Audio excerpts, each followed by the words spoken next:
Bonjour mes petits voyeurs. C'est très étrange encore de vous appeler comme ça, mais j'aime bien le nom que Thomas a trouvé, donc on va le garder. Aujourd'hui, on va un peu plus parler. Enfin, je vais parler beaucoup, j'imagine, mais c'est pas grave. Je vais faire une review d'un peu tous les trucs culturels que j'ai fait, vu, lu cet été. Voilà. On commence par les livres. Le premier livre que j'ai lu cet été, c'était Narnia. Donc c'est l'intégrale en 7 tomes. C'est compact, j'ai commencé ça en janvier peut-être. Là j'ai le dernier qui est pas mal, mais ça sent que c'est la fin, qu'il y a plus trop d'idées. Voilà, c'était un peu lent pour rentrer dedans. Mais la fin, ça se sent que l'auteur il veut faire une vraie fin. C'est la fin d'un univers et on le comprend très bien. Donc ça j'ai beaucoup aimé. Sur les 7 tomes, mon préféré ça doit être c'est donc le tome 5. Mon préféré c'est l'Odyssée du passeur d'ombre. Un autre livre que j'ai lu qui est là, c'est Luca qui me l'a prêté, donc c'est quelques minutes après minuit. C'est assez facile à lire, enfin l'écriture est simple donc c'est cool, mais c'est un peu enfantin. Mais il y a un fond qui est pas mal, il y a une sorte de morale qu'il faut essayer de comprendre. Et j'aime bien quand les livres ils font un peu exprès de nous faire réfléchir. Le dernier livre que je suis en train de lire, celui-ci, c'est Quiconque théorie des pentes. C'est un essai qui parle de plein de trucs. C'est assez trash, mais c'est le style de l'auteur. Moi j'aime beaucoup. Après il y a des chapitres qui sont, je trouve, plus compliqués que d'autres. Là je crois que je dois être au 4e chapitre sur 6. Le premier parle de la maternité. Le deuxième parle... je ne sais plus de quoi il parle. Le troisième parle de viol. Celui-là il est compliqué à comprendre. Et quatrième de pornographie. Donc c'est des sujets assez tabous, mais j'aime bien parce que justement elle en parle et d'une façon très crue et elle essaye de casser les tabous et de nous faire réfléchir. Il y a des trucs que j'ai pas compris. Donc là j'ai stabiloté dedans et tout ça parce que genre je pense que c'est un livre intéressant, mais qu'il y a des trucs que je peux pas encore comprendre pour mon âge parce que j'ai pas encore assez vécu de choses et tout ça. Voilà, donc c'est un bon livre aussi. Ensuite les films, enfin c'est une trilogie dont je veux vous parler parce que j'ai pas tant vu de films d'autres, ou alors c'était des trucs que je connaissais. Donc c'est Le Seigneur des Anneaux, le 1, le 2 et le 3. Bon je connais, hein, j'ai déjà vu et revu, mais là donc j'ai vu avec Luca qui découvrait. Et évidemment on a regardé les versions longues et ça c'est toujours un bonheur à regarder parce que tout est bien en fait. L'univers est bien, l'histoire est bien, les acteurs je les aime beaucoup et c'est assez varié entre des moments calmes, il y a des moments de bataille mais c'est jamais vraiment trop gore parce que ça me dégoûte. Les musiques sont absolument incroyables. Ensuite je vais vous parler d'un truc, les podcasts. Quand j'ai travaillé en juillet j'ai écouté plein de podcasts. J'ai commencé par ceux qui m'ont le plus intéressé. Il faut que je précise que les podcasts de base j'aime pas beaucoup ça et j'ai beaucoup de mal à en fait trouver des activités où je peux écouter un podcast et faire autre chose à la fois. Donc pour le travail en juillet c'était parfait. Donc ceux qui m'ont le plus intéressé c'est les histoires vraies. Et j'ai écouté une série qui s'appelle Les Naufragés ou In Extremis et donc c'est l'histoire de personnes qui ont soit vécu des naufrages soit des situations in extremis et qui ont réussi à s'en sortir. Et je trouvais ça assez fou et c'est assez captivant en fait. C'est comme une sorte de mini-roman. Les épisodes ils devaient durer 40 minutes. Il y a l'histoire de Alain Bombard. Donc c'est un naufragé mais volontaire. Donc il a fait des démarches scientifiques parce qu'il voulait prouver qu'on pouvait survivre en mer avec un certain type d'équipement. Et le but c'était de faire avancer la recherche sur les naufrages et l'équipement qu'il faut avoir dans un bateau. Donc c'est une histoire assez folle de se dire qu'il est parti volontairement. Il a traversé l'océan Atlantique à la dérive. Enfin, c'est fou. Et une autre histoire qui m'a marquée, je crois que c'est un des premiers que j'ai écouté de In Extremis, sur Isabelle Gaudin. Donc ça se passe en 1769. Et donc c'est une femme qui était mariée, qui a dû traverser l'Amazonie pour rejoindre son mari qu'elle n'avait pas vu depuis 20 ans à cause de problèmes de passeport. Et c'est la seule survivante d'une expédition et l'expédition est complètement folle et c'était ouf parce que déjà quand ça parle de femmes, moi j'aime beaucoup. Et en plus en 1759, faut savoir que genre elle est partie en voyage, elle avait les robes lourdes et imposantes de l'époque. Elle est partie comme ça dans la forêt amazonienne. Son courage pour l'époque et comment elle a réussi à survivre alors qu'elle était complètement... C'était une sorte de bourgeoise à la base, donc complètement inadaptée à... Ne serait-ce que l'expédition déjà, ça l'a fatiguée, mais la survie c'était ouf. J'ai écouté d'autres podcasts aussi, plus scientifiques. La série c'est LSD, donc la série des documentaires, pareil sur France Culture. Et ça aussi c'était grave intéressant, il y avait tout, il y avait des trucs sur les cheveux, j'ai appris plein de trucs sur les cheveux, des trucs bien plus techniques sur l'épigénétique. Alors je vais pas tenter de vous l'expliquer parce que c'est vraiment compliqué, mais c'est assez incroyable et ça peut changer pas mal de choses, donc c'est très intéressant. Il y a une série qui s'appelle Femmes d'exception. La plus marquante c'est Gisèle Halimi qui a fait des trucs de ouf en fait et je trouve qu'elle est absolument pas assez connue parce que dans les autres portraits de femmes il y avait Marguerite Duras, il y avait Simone Veil, Hannah Arendt, donc d'autres femmes que je connaissais déjà et Gisèle Halimi je ne connaissais pas, même pas, enfin peut-être son nom mais très peu et en fait c'est absolument incroyable ce qu'elle a fait cette madame, donc c'était super d'entendre son histoire. Et pareil, j'ai écouté d'autres podcasts sur la vie de certaines personnes. Beethoven, Louis de Funès, c'était intéressant aussi. Et évidemment Alice Guy, la première réalisatrice de fiction en France. La première du monde en fait. Et maintenant, je vais parler de 2 derniers trucs. D'abord les expositions que je suis allée voir. Je suis allée voir l'exposition avec Lucas, c'est le MAMX.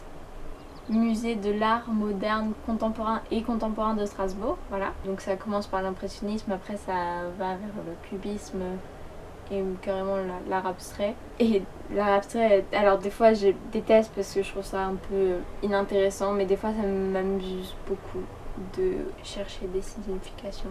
Je pense qu'il y a des vidéos que je vais pouvoir vous mettre après.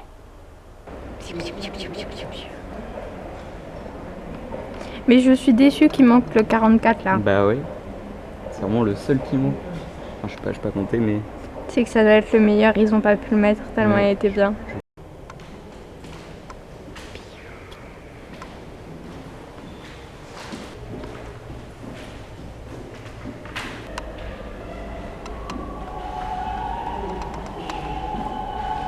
L'emoji, lunettes de soleil et moustache, mais oui, c'est énergie. On dirait un vieux qui réfléchit. Les tulipes, elles sont trop bien faites.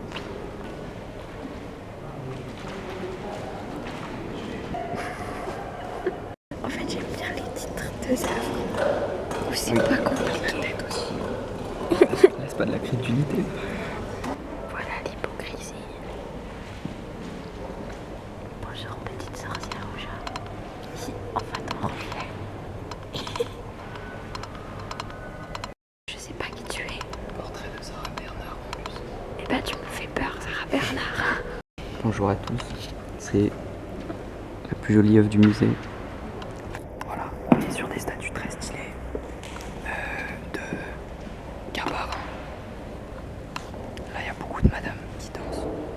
Et le mouvement est bien représenté, c'est très fluide. Voilà, j'aime beaucoup.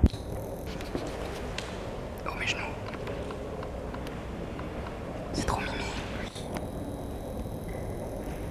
À la fois je vois un cheval, un chevalier cadavre et un autre cadavre. Même temps derrière, je vois une sorte d'oiseau. Invasion d'extraterrestres. Ou d'automates. Ou de je sais pas quoi.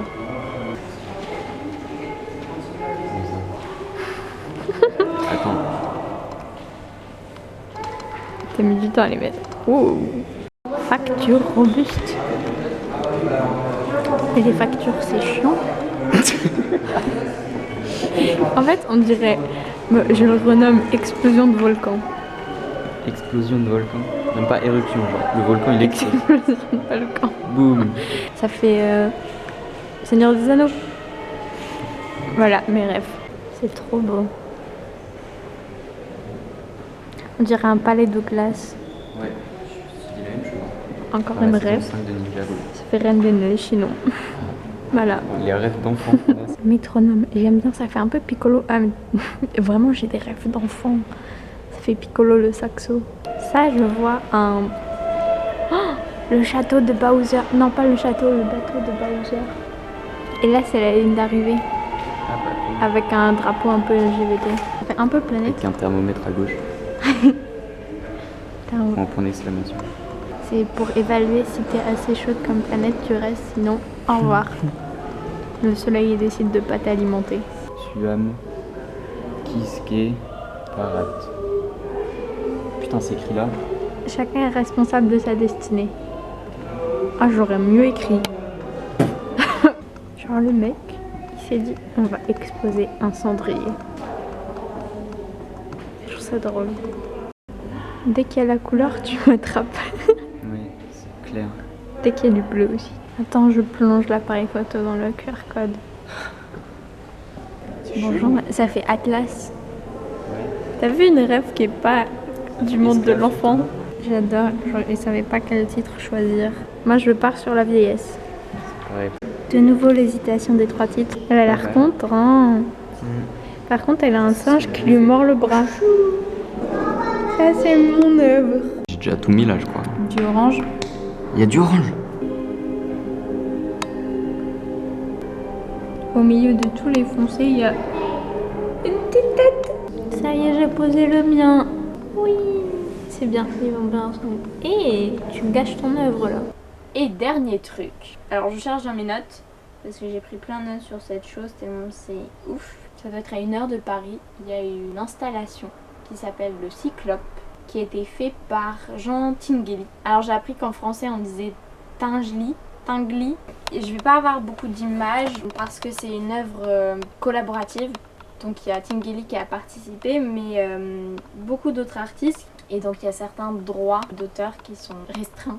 Le Cyclope, c'est une installation qui fait 21 mètres de haut. Il y a une face où c'est une sorte d'énorme tête de cyclope avec une langue qui fait un peu un toboggan avec une fontaine. C'est très très très impressionnant. Et il y a plein de miroirs. Ça permet de voir la forêt autour et d'effacer en quelque sorte le cyclope. Parce qu'en fait on a vraiment l'impression qu'il est intégré dans une forêt alors que c'est quand même une construction de 21 mètres en métal, en ferraille, en tout ce que... Enfin, tout qui est pas franchement naturel, mais c'est ouf de voir comment ça s'intégrait quand même au décor alentour. Et quand on fait le tour, déjà on peut remarquer des choses assez drôles. Déjà il y a pas mal de fausses entrées parce qu'en fait la construction elle a duré plus d'une 20aine d'années. Malheureusement il y a des personnes qui voulaient entrer pour piller certaines œuvres et donc Tinguely au début il s'est amusé à faire des escaliers qui mènent à rien ou des fausses portes. Et en parlant donc de portes, la grande porte d'entrée en fait c'est une référence à la Suisse parce que Tinguely il est suisse.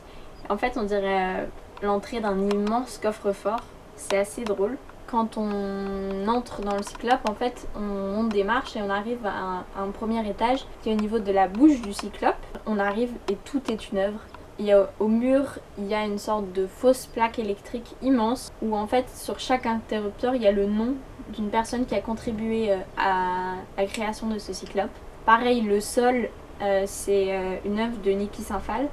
Donc c'est un mélange de carrelage et de miroir. Miroir, c'est sa marque de fabrique. Et les carrelages, c'est blanc et noir. Et en fait, ça rappelle un peu les drapeaux de damier des courses automobiles. Et c'était le sport préféré de Tinguely parce que c'était le summum du mouvement inutile.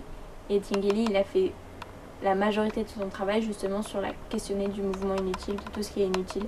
Ensuite, quand on monte un peu plus haut, le 2e étage, donc il y a une sorte de colonne très colorée qui contraste avec la ferraille, qui est de nouveau une œuvre de Niki Saint-Phal. C'est une des œuvres qu'on peut toucher. C'est vraiment un mélange de plusieurs choses. J'ai adoré voir ce bout coloré dans toute cette ferraille, c'était génial. Et il y a un crâne qui est absolument dingue, qui doit faire 1 mètre, qui est doré. Et en fait, il a été installé dans une bouche d'aération qui donne dans le vide. Il voulait critiquer quelque chose de très fort. Donc ce crâne, en fait, ça symbolise l'artiste et le nom de l'œuvre, c'est le suicide de l'artiste. Le message, c'est que l'institution, notamment les musées, ça détruit l'imagination de l'artiste pour Tinguely.